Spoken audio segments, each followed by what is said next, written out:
Hey, welcome back to the Clemson Sports Show. Pleased to be joined tonight by Mac Lain, who is breaking down just kind of what's been going on with the Clemson offense and the Clemson offensive line this year.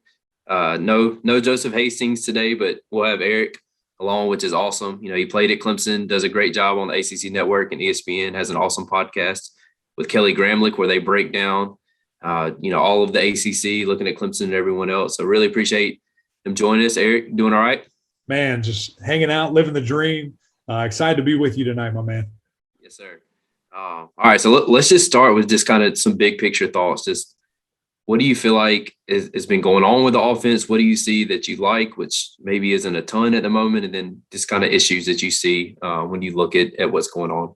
Yeah, for starters, I want to just say how unbelievable this defense has been playing. You know, how elite these guys are on that side of the ball, and really the expectation was probably a little bit more on that side coming into this year anyway, with how good those guys could be. But offensively, man, they're in a weird rut. They truly are. And if you would have told me, going into the season that they would score, 3 points on Georgia, 14 on Georgia Tech, I would have said you're crazy. I said there's no shot, just because of the expectation, because of the talent coming back, because of what we directly saw a year ago, from DJ and from some of these other young playmakers.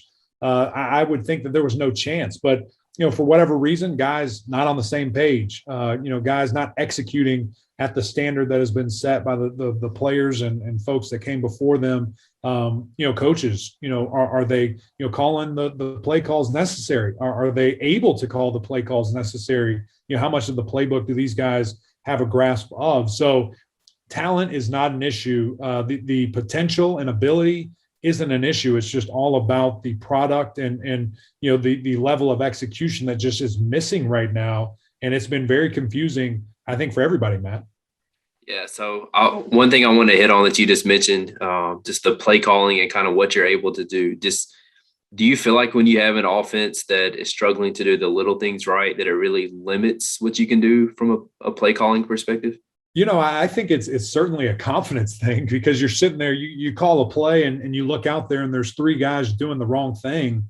Yeah. Well, how the heck can I call anything more complex? That's the most basic thing of our offense, and these guys can't execute it. How can I call anything else? And so I feel like everybody is just in a very strange bind. And, I was talking with KG, Kelly Gramlich, earlier today and just said, imagine that you have all these Ferraris in your garage, but you don't know how to drive stick. That's kind of what it feels like right now is the parts are there, the proven coaching staff, the offense in general, and then the players is all there, but it's just on different pages of the book right now. And it's something that has to just pick up, and those guys have to figure it out. So before we get into the offensive line, obviously a position you played and were great at, can we just talk a little bit about DJ and just what do you feel like has been the difference for him? Because you go back and you watched last year and some of it, I mean, I think against Boston College in particular, it was pretty easy throws and not a ton that he necessarily had to do in the passing game. But against Notre Dame, the game was really on his shoulders. They took away the run, sacked the box, and made him make throws. And he was really good at doing that, seemed to be really good on the run. Just, is there anything you can kind of see that's different for him this year with his accuracy to where, like, I think in the first quarter, maybe first quarter and a couple of plays in the second quarter, he missed 3 pretty easy throws that it just seemed like he made all of last year when he was in those 2 games. So just any thoughts on kind of his play and where he needs to improve? Yeah, well, the biggest difference between this year and last year, he's the guy. He is quarterback one, and there is immense pressure, especially at a place like Clemson when you're quarterback number one. It's almost one of those, running back at Bama, quarterback at Clemson, quarterback at Oklahoma. It's kind of one of those of, okay, that guy's expected to be a dude now, just from the guys that Clemson has come through their program since Taj Boyd kind of started that whole thing. And that's a big difference. Quarterback 2, everybody loves QB2. QB2 comes in for trash time. QB2 comes in, saves the day.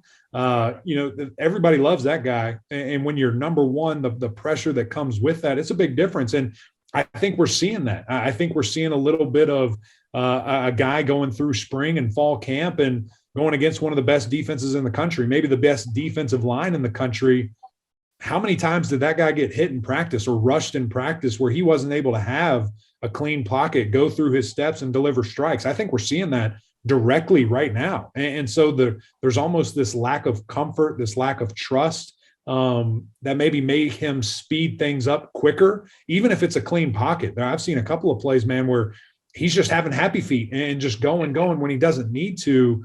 But it's almost like that trust just isn't there. And so everybody needs to trust everybody to do their job. Certainly execution is the best way to prove that. But yeah, I mean, I think the game, against South Carolina State, it was a touch thing. It was an accuracy thing, just throwing darts, man. And when he doesn't need to, I think we saw that improve in Georgia Tech, which is a great thing. But now the accuracy and some of the over the middle passes, the deep comebacks, things of that nature just has to continue to get on the same page with his receivers. It's funny you mentioned QB. Everyone loves QB2. Tony Elliott said that this week and said like maybe people are loving offensive coordinator too at the moment and wondering who that is.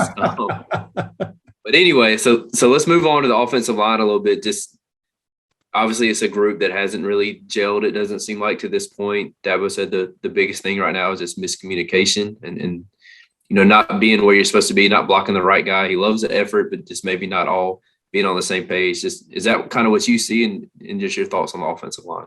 Matt, I thought that was very evident in this game against Georgia Tech. It was a little bit of, being overwhelmed against Georgia and guys just getting, quite frankly, beat one-on-one at times. And at times there was where the quarterback rolled right into the guys and it wasn't the offensive line's fault. But, certainly when I looked at this game, this Georgia Tech tape, and for the offensive line and honestly for the whole offense, there would just never seem to be a play that everybody was on the same page, that all 11 guys were doing what they were supposed to do. And I think that's what ultimately kills drives. I mean, there's third and shorts, there's third and longs that DJ picks up and fumbles. There's 4th and 2 where one guy misses a block and it shuts down the whole thing. And, 3rd and 4 and there's a drop. And so it's always just was something in this game where it seemed Clemson got it going and then just shot themselves in the foot and weren't able to sustain a drive and keep it going. And ultimately Georgia Tech did a great job capitalizing and hanging around. But when you look at the offensive line, communication has been a big thing, whether it's targeting and climbing to the right guy. If it's two people maybe pointing the same linebacker that the same group of duo blocks are going to, and then a guy comes free. If it's just a guy maybe is confused and goes the wrong way or takes the wrong step. So the good thing is, as Coach Sweeney said, effort has been there. You can fix mental errors and you can get a better grasp of what you're supposed to do. The biggest thing is going to be, though, Matt, it's on them. They have to do the extra work. They have to get in the film room if you want to be great. At the end of the day, you can get by with what you're doing and hopefully, there's enough talent. But if you want to go to the playoff, if you want to be a national championship caliber team, it's going to take a lot of work. Matt Bockhorst was saying this week that, he's been getting in guys' faces, not afraid to show emotion, do what he has to do to try to get this team fired up and make sure everyone's, giving their all every play, getting things better and living up. Or I think he said playing to a standard is a big thing for him. As a guy that played on the Clemson offensive line, as someone who played in the playoff, like you mentioned, played for a national championship, just do you appreciate someone kind of saying that and saying, hey, man, there's a standard that's been set and we need to make sure that we're living up to it? Like this, just what are your thoughts on kind of him saying that? Yeah, I think the most important thing about his media availability was standing up for his guys, number one, defending his quarterback, defending his offensive line and saying, hey, we're going to figure this out. I'll ride with 5 until it's done. All those things are very important to say as a leader and not that you have to, but again, if you believe that and if you want this team to come together, that's what it's got to be. It can't be an attacking, entity, which I think he did a really good job as. And then, holding that standard, saying we're not playing to it right now. We have to get better. We have to figure this out because I think if you get up there in a press conference and say everything's all good, everything's we'll figure it out, we're good, we're great. Right. That's not happening. You have to acknowledge that there's a fault and that there's something wrong and that you're working to get better. And I think that's exactly what he did and what Shipley has done. And, all these guys, when they talk to the media, it's been refreshing to see young men really take accountability and understand at the end of the day, it comes down to their execution. For sure. All right, Eric, let's get into a few plays from the game that kind of stood out where maybe it wasn't great for the offense or wasn't great for a certain player, if you don't mind. So let's start. And, if you're with us on video and watching, you'll be able to follow along. And if not, just you may remember the player or can go look it up. But yeah, let's start with the first quarter. 6:19 left in the first quarter. You got Will Shipley in. They're kind of driving and putting together a nice drive. I believe this is the drive they end up scoring the first touchdown on in the first half. Just what do you see on this play here from Will Shipley? Yeah, so this play in particular, it's a really good job by Will making something out of nothing. And so we're going to be doing a stretch play, to the left. Everybody's running, but a key part to look at it when you watch this is the defensive end on the right-hand side of the defense. He moves over to the inside. And so a clear indicator that he is either going to be standing the point or kind of shooting the gap inside. And the only reason that this really matters is because Will is on the opposite side of where the ball is going.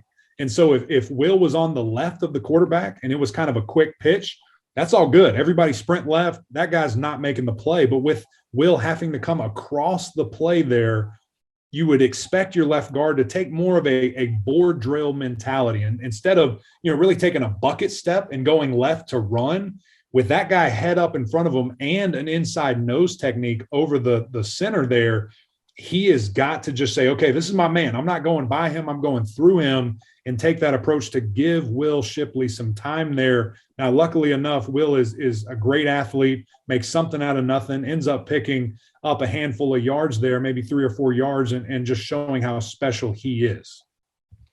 Yeah, that's a great job. And yeah, you mentioned, and Dabo said it tonight, it's hard, man, being a freshman coming in here and you've got guys moving in front of you and trying to figure out where they're going. And so, yeah, not the best block by Marcus Tate, but like you said, it's hard for a freshman to come in and try to do. Matt, that's just a technique thing. He's going to learn that over time. That takes, live bullets, if you will, to understand that. He's thinking, okay, the play that was called, I'm running left as fast as I can. He has to understand that can change based on alignment and based on what they're showing and what we've really, kind of got going on here. The next play we want to look at, Matt, we're going to the 2:10 mark, first quarter at 2nd and 6. We've got a little inside zone play. And really, if the average viewer, if you will, watches this, they're going to say, okay, poor offensive line push, not a great job, offensive line's fault. That's not the case. When you watch this, it's a difficult job by the offensive line. They've got to climb quickly in this odd defense. And so they're going to get up. There's a little bit of spillage, a little bit of leak through, but Lin J has to hit that. He gets a little bit scared, the running back seeing some color in the hole. He has got to run through that arm tackle. Marcus Tate on the backside does a great job climbing, getting that sealed. If he just kind of bounces that to the outside there or to the backside, he's still running and going to be a huge pickup. So, I know everybody wants to hit that big home run, get that thing going, but trust the play called. Trust that your run lane is going to be there and just really put your face in the fire. And it's interesting. When I went back and was watching DJ some this week and watching him play against Notre Dame and Boston College, one thing that stood out is just Travis Etienne, man, so good at that. He would find the hole wherever it was and make it just seem like if there was a play there to be made, he would just make the play. He would make the most out of every play. And so, if a play could get if the play was capable of getting a touchdown, he was probably going to score a touchdown. If the play was capable of picking up 4 or 5 yards, he was going to do that. So, yeah, I think that definitely that's been a big loss for sure this year as well. I think Will Shipley's done a great job when he's been in there. And I think Kobe Pace is kind of learning and playing okay as well. Lin J's obviously gone now, but it's just a huge loss losing Travis. Yeah, those two, we'll have to figure it out and keep building it up. And really the point of these plays, Matt, that we're showing you guys is, it's not just on one particular group. I know it's easy to quickly go to an offensive line. I know it's easy to quickly go to the quarterback, but we're kind of showing you here that there's a lot of pieces that are involved. And in this next play, it's the very next one. It's right after that tackle for loss. So Clemson lost about 5-6, yards on that. It's 3rd and 11, 3rd and long here. Georgia Tech is running kind of a chaos front, I like to call it, where everybody's standing up, everybody's moving around. as an offensive lineman, as an offensive line unit, you've kind of got to say, okay, these are the five we have right in front of us. Everybody else, either the running back or the quarterback has to throw hot. Really good protection by the O-line. Nobody close to DJ. His feet were calm. He was cool. It makes what looks like a confident and good pass. Great route by Ngata there. Does a great job getting the defensive back off of him, making the cut a yard and a half beyond the sticks. That's what you want to see. I can't stand, Matt, when we have guys, running 8-yard routes and we need 9 yards, 8-yard routes, we need 10 yards. He does a great job of making sure he has the distance, but just not on the same page. A bad pass, a high pass that gets by him. And, Ngata not able to come down with that ball because it was just simply out of reach. Yeah, and it was interesting. I mean, there were a few times in the game, and it seemed like especially early on, I think there was a corner ball to E.J. Williams, kind of the same thing where just overthrew him. A back shoulder throw to Ngata, I believe, as well, where I think the ball ended up hitting the defensive back in the feet. I think his accuracy got better as the game went along. And Dabo said it was his best game that he's played. He said that several times this week and really stood behind that he really thought DJ played well overall. But yeah, man, some of these throws you just got to make as the year goes along and the competition gets a little bit harder. Yeah, just keep figuring it out, getting more confident. All right, so we've shown you offensive line, we've shown you running back, we've shown you quarterback. Now we're going to fast forward a little bit to the second quarter, 12-8 mark. Clemson just is driving a little bit right here. It's 1st and 10. We've got trips to the left. So good numbers game out there. And what Clemson is going to do here is run their quick screen game. So you've got trips to the left, offensive line, running back. We're all going to show that we're running. We're showing a run play. We want the linebackers to scream down. We want the safeties to scream down. And really, they've got everything they want. When you see this run action, everybody's coming. Everybody's triggering. Matt, the only thing that's wrong is the wide receivers are not on the same page. You got 3 guys out there blocking when one of them is supposed to be running some type of screen. Just take a step forward, back up. And I'll tell you what, we mentioned Trevor Lawrence. We mentioned Travis Etienne. Amari Rodgers is sorely missed in this offense. That type of guy that can take a nothing pass and get something out of it is a big piece of what Clemson has been doing. And right here, nobody running the route. So DJ sees that's nothing. At least he runs the ball, doesn't take a sack, and is able to pick up some type of yardage. But here again, we're showing you a different position group that isn't holding up their end of the bargain. And it just goes to kind of what I said earlier. Every play, all 11 guys have to be on the same page doing the same thing to get the results that Clemson fans are used to seeing, and that's just not happening. Yeah, there were so many plays watching that Notre Dame game again where Amari or Cornell Powell caught the ball and right around the line of scrimmage, a few yards down the field, and turned it into 15, 20-yard gains. And we're just breaking tackles, making something out of nothing. That screenplay right there. If you mentioned, it's blocked pretty well. They have the numbers advantage on the outside. I think it was Ladson maybe that was supposed to be back. He's kind of pointing at Justin. It looks like after the play, trying to see who was supposed to be back. But man, that's going to be a big game, particularly if you can kind of get out on the edge and make a guy miss out there. Really have a chance to have a huge gain. And so, yeah, I agree with you. I think that's something that Amari and Cornell were really good at last year. That's been kind of missing so far this year. Justin did a nice job. Yeah. Saturday has done it in some games this year, and obviously he's a guy that's super talented, but need more of that for sure from the wide receivers. No question. And just attention to detail seems to be the trend, and guys understanding their job, doing their job to the max. Last play here, we're going to fast forward to the 8:14 or 8:49 mark, 4th and 2. And again, we keep showing you guys different pieces of this offense that's just not clicking. Matt, to be honest on this one, I don't love the play call. I don't love the trickiness. I don't love putting the ball kind of at risk with a pass here. I'd rather just see you line up and run it. Now, of course, there's been struggles. There's been offensive line not getting pushed, not doing this or that. But in particularly here, we're going to run the little quick pitch pass to Shipley, a dynamic player who really, when he gets the ball in his hands, can do great things. You've got the guy off the edge rushing the quarterback. That's what you want. Okay, you're feeling good about the play. But then our left guard is just running. Where's he running? He's running to nowhere. He has got to have that last guy on the inline there that's a linebacker that shows his face. And if he just puts his body on him. It's so much mass, especially a guy like Tate. If he just gets his body on him, Shipley might score there. He's so dynamic when the ball's in his hands, but he doesn't even have a chance. And so it's a little bit of play calling, certainly execution. But these are the things that just keep showing up time and time again. And this is only the first half of this game that really has just hurt Clemson. Now, hear what I'm saying. These guys are talented. These guys have great coaches. They have great staff that are proven. 2 national championships, one a 30-point blowout that could have been much worse. But it's just taking everybody being on the same page. And quite frankly, they just aren't there yet, Matt.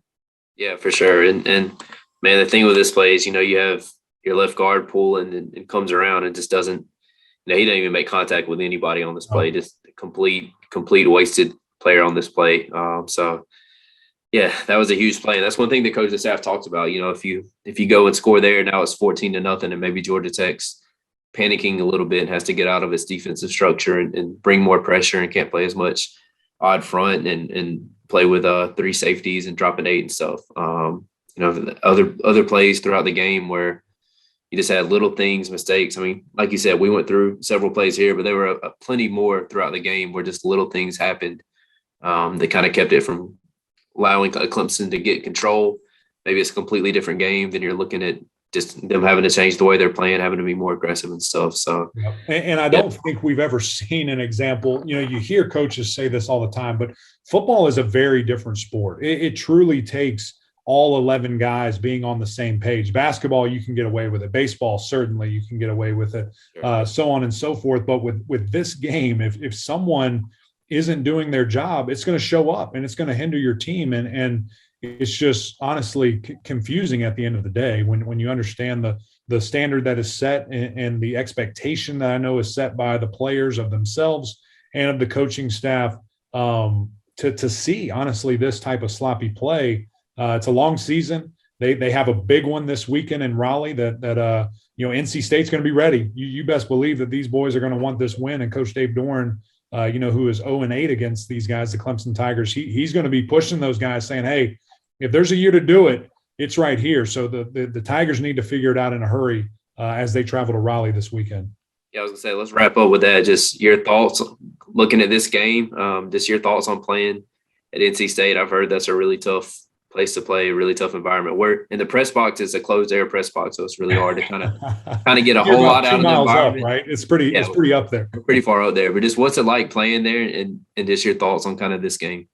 It's a tough place. I tell people that all the time when they ask me, what are some of the toughest places that you had to play? And when I say NC State, they're just kind of taken aback. Like, what do you mean? Are you kidding me? Those guys are passionate. Those fans get jacked up. They love their NC State football. And, quite honestly, I won't use the hate word, but they do not like Clemson. It is a rivalry. And I think hate's probably fair. Yeah, I'm not going to speak for anybody else, but yeah, they do not like seeing the Tigers come to town.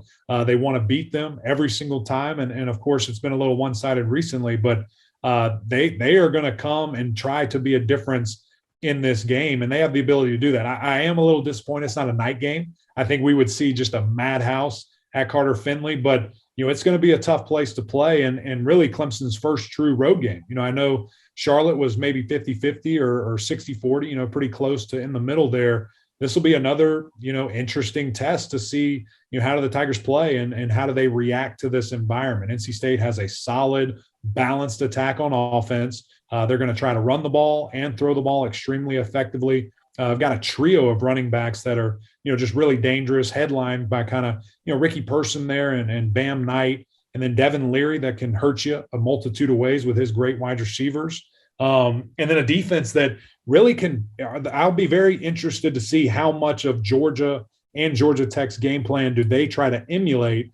They certainly have an overall better defense than Georgia Tech. So, how much can they, really confuse, try to challenge, and really just hold Clemson offensively?